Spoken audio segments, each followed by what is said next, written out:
this is your talakerang Bicolana, Charlotte Ann Ortiz Yater. Ayan. So, medyo matagal na tayong walang long form video. So, this is my chance para gumawa no. Dahil medyo bakante ang ating oras.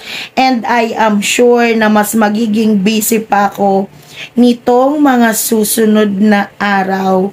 But, ayun na nga, gusto ko kayong kumustahin lahat.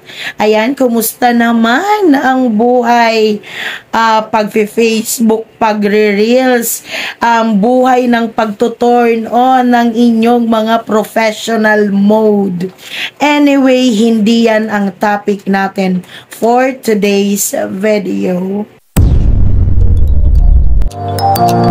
Anyway guys, madami tayong mga friendship around the world, sa mga paligid natin, na talaga naman na napakasisipag, diba?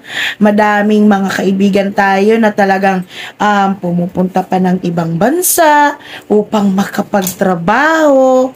Ayan, at madami tayong mga kakilala na talaga namang mga nagsisikap kahit dito sa bansang Pilipinas. As in yung talagang napaka-hectic na ng kanilang mga schedules dahil sa kanilang mga pinagtatrabahuan or sa kanilang mga trabaho. Ayan, so wala naman tayong problema doon, guys. Wala naman tayong problema sa mga nagtatrabaho. Ayan. But, syempre, meron akong isang napansin. Kasi minsan tanungin mo, lalo na yung mga nangingibang bansa, tanungin mo, bakit dyan ka pa nagtrabaho sa ibang bansa? And kahit yung mga nandito sa Pilipinas, tatanungin, oh, bakit hindi ka man lang magbakasyon? Bakit hindi ka man lang umuwi ng probinsya nyo? Makapagpahinga man lang kahit saglit. Or bakit ginagawa mo yan na talagang as in wala ka ng pahinga? Alam nyo kung ano yung mga kasagutan sa akin na talaga namang as in pare-pareho lang sila ng rason. Yung as in pare-pareho lang sila ng sagot.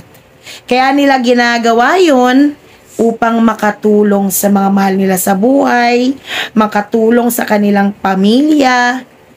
Ganon yung sagot. Anyway, hindi po mali ang kanilang sagot. Pero, gusto ko lang pong paalalahanan ang lahat, lalong-lalo na kapag ganon yung rason nyo kung bakit kayo nagtatrabaho, kung bakit lahat ng oras ninyo ay ginugugol ninyo sa pagtatrabaho. Dahil nga, para makatulong kayo sa inyong pamilya, sa inyong mga mahal sa buhay. Gusto kong ipaalala sa inyo na minsan, kailangan ang sagot natin, alam nyo kung ano, ginagawa ko to para sa sarili ko. Alam nyo yung sagot na yon, hindi po yun na parang makasarili tayo, yung selfish tayo, kaya ganun yung sagot natin. Hindi po yun ang sukatan ng pagiging selfish. Alam nyo ba kung bakit? Dapat unahin nyo yung sarili nyo. Unahin yung buuhin yung sarili nyo. Unahin yung pagsumikapan ang lahat ng bagay para sa sarili ninyo. Hindi naman masama na unahin natin ang ating mga sarili. Hindi masama na mas buuhin natin unang-una ang ating mga sarili. Huwag nating isipin yung sasabihin ng iba. Dahil alam nyo ba kung ano yung maaaring epekto nito kapag inuna natin yung ating mga sarili? Ang magiging epekto niyan, kapag buong-buo na yung ating sarili, kapag mas lalo nating napabuti yung ating mga sarili, mas may kakayahan tayong tumulong sa mga mahal natin sa buhay, mas may kakayahan tayong tumulong sa pamilya natin at kahit kanino man. Diba? Paano natin tutulungan ang kapwa natin? Paano natin tutulungan ang mga pamilya natin? Paano natin tutulungan ang mga kamag-anak natin kung una sa lahat, kinalimutan mo, binabaliwala mo ang sarili mo? Kuha nyo? Dapat sarili nyo muna ang unahin nyo. Unahin muna natin yung sarili natin. Although iba-iba tayo ng mga rason, pero ito po yung pinaka the best at sana ma-pick up nyo at sana maunawaan ninyo. Hindi ko naman ini-insist na gawin nyo, but then, this is the right way kung paano kayo mas makatutulong sa kapwa nyo. You have to take care of yourself first before someone else. Bago ang iba, sarili mo muna. Unahin mo muna ang sarili mo. At alam nyo, kapag inuna natin ang ating mga sarili, mas mabilis na lang para sa atin ang tumulong sa iba.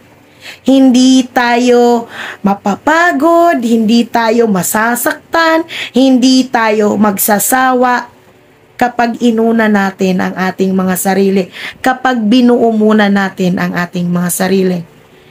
So hope you guys, lalong-lalo na sa mga kabataan ngayon, mag-aral kayo para sa sarili nyo.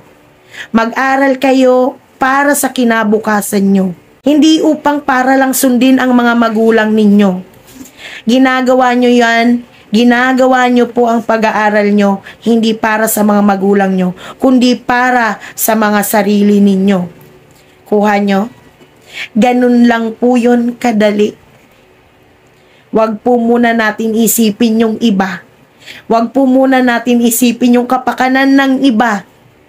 Dahil kailangan din muna nila harapin yung sarili nila.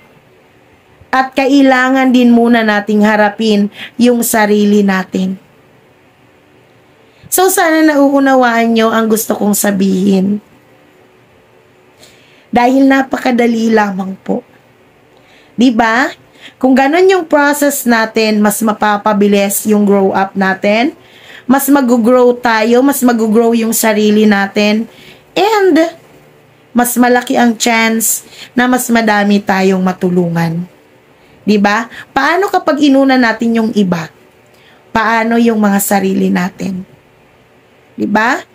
So, unahin nyo yung sarili nyo.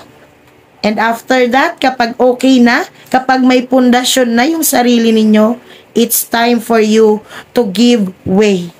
It's time for you to help other people. At promise, mabilis lang yon. Mabilis mo lang magagawa ang lahat. Dahil buo na ang pagkatao mo. Kuha nyo? Maraming salamat sa panonood. Ito po ang inyong talakerang Bicolana na laging nagsasabing, kita tayo sa susunod kong video at lagi niyong tandaan na padaba taka. Follow for more.